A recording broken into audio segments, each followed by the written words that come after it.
নমস্কার বন্ধুরা, আমি প্রিয়া পিসার ব্লগে তোমাদের সবাইকে অনেক ওয়েলকাম, অনেক ভালোবাসা। আজকের রেসিপিটি হলো পুঁটি মাছের তেল ঝাল। আমি কিভাবে সহজ পদ্ধতিতে পুঁটি মাছের তেল ঝালটা করব সেটাই তোমাদের সঙ্গে শেয়ার করছি। তোমরা তো অনেক রকমভাবেই রান্নাটা করে থাকো।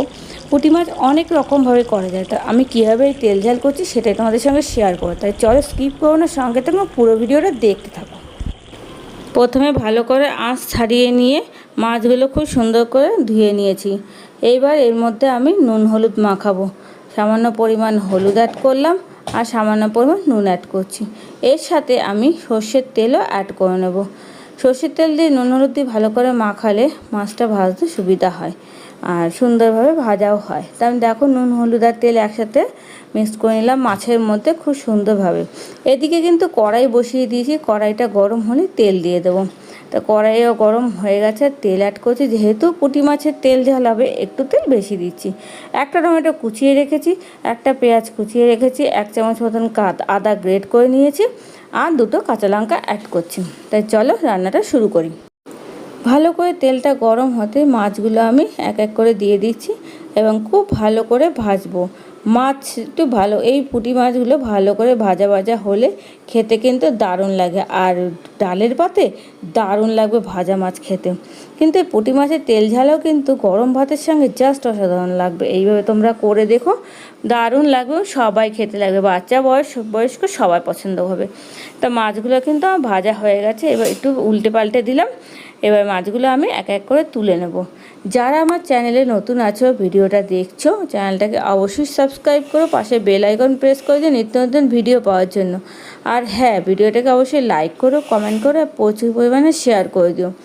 আর ভিডিওটা ভালো লেগে থাকলে অবশ্যই একটা হাইপ করে দিও।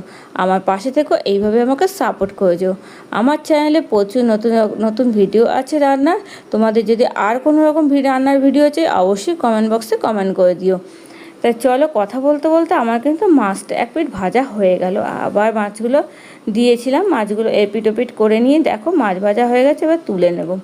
মাছগুলো ভেজে নিয়ে এবার ওই তেলের মধ্যে আর একটু পরিমাণ তেল অ্যাড করব। যেহেতু আমি করছি পুঁটি মাছের তেল ঝাল, একটু তেলের পরিমাণ বেশি থাকবে, কিন্তু রান্নাটা খেতেও লাগবে অসাধারণ। এবার আমি পেঁয়াজগুলো যে কুচি করে রেখেছিলাম সেইগুলো দিয়ে দিলাম। খেয়াল রাখতে হবে পেঁয়াজ যেন ভাজা ভাজা হয়, ব্রাউন কালারে হয়, একদম পুড়ে না যায়। গ্যাসটা মিডিয়াম আঁচে রেখে রান্নাটা করতে হবে। এবার এর মধ্যে আমি আদা যে গ্রেট করে রেখেছিলাম আর 2টো কাঁচা লঙ্কা টমেটো সেগুলো দিয়ে দিলাম। এবার খুব ভালো করে পেঁয়াজের সাথে এগুলো নাড়িয়ে ছাড়িয়ে নিয়ে অল্প পরিমাণ নুন দিয়ে দিচ্ছি। নুনটা দেওয়ার কারণ হচ্ছে পেঁয়াজ আর টমেটো আদা সুন্দরভাবে রান্না হবে আর মাখা মাখা হয়ে যাবে। এর যে কাঁচা গন্ধটা আছে সেটাও দূর হয়ে যাবে। আমি কিছুক্ষণ ঢাকা দিয়ে রেখে দিলাম, ওদিকে ওটা সেদ্ধ হোক। তো চলো এদিকে আমি একটা মশলা বানিয়ে নিই। তুমি জানোই আমি রান্না করলে এরকম একটা মশলা পেস্ট করে রেডি করে নিই। 1/2 চামচ মতন হলুদ গুঁড়ো, 1/2 চামচ ধনে গুঁড়ো, 1/2 চামচ জিরে গুঁড়ো আর অল্প পরিমাণ নুন দিয়ে দিলাম। দিয়ে ভালো করে এটাকে আমি জল দিয়ে মিক্সড করে নিলাম। এই সময় তোমরা চাইলে কাশ্মীরি রেড চিলি পাউডারও দিতে পারো, এটা তোমাদের ইচ্ছে। আমি 2টো কাঁচা লঙ্কা দিয়েছি বলে আর ঝাল অ্যাড করছি না।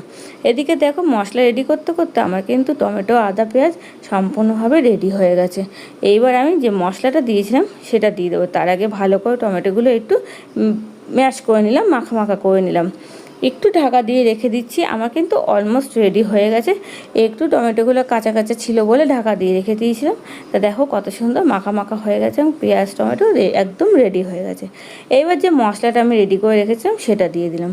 তোমরা যদি এইভাবে মশলা দিয়ে দাও তাহলে খুব তাড়াতাড়ি রান্নাটা হয় আর খুব সুন্দর লাগে খেতে। এবার বাটির মধ্যে যে একটু মশলা লেগেছিলো বলে সামান্য পরিমাণ জল দিয়ে বাটিটা ধুয়ে এর মধ্যে জলটা দিয়ে দিলাম। এইবার ভালো করে নাড়িয়ে চাড়িয়ে পেঁয়াজ আদা টমেটোর সাথে ভালো করে নাড়িয়ে নিয়ে কিছুক্ষণ ঢাকা দিয়েছিলাম মশলাটা কষার জন্য। মশলাটা আমার একদম ভাজা ভাজা হয়ে গেছে। এইবার আমি জল অ্যাড করবো। জলটা তোমাদের প্রয়োজন মতন দেবে। এই পুঁটি মাছের তেল ঝাল একটু মাখা মাখা খেতে বেশি ভালো লাগবে, ঝোল ঝোল বেশি ভালো লাগবে না। আমি তাই অল্প পরিমাণ জল অ্যাড করছি। আর হ্যাঁ, বড়রা বলে নাকি খুন্তি ধোয়া জল রান্নায় দিলে রান্নার স্বাদ বেড়ে যায়, তাই আমিও একটু ট্রাই করে দেখলাম, খুন্তি ধোয়া জলটা একটু দিয়ে দিলাম।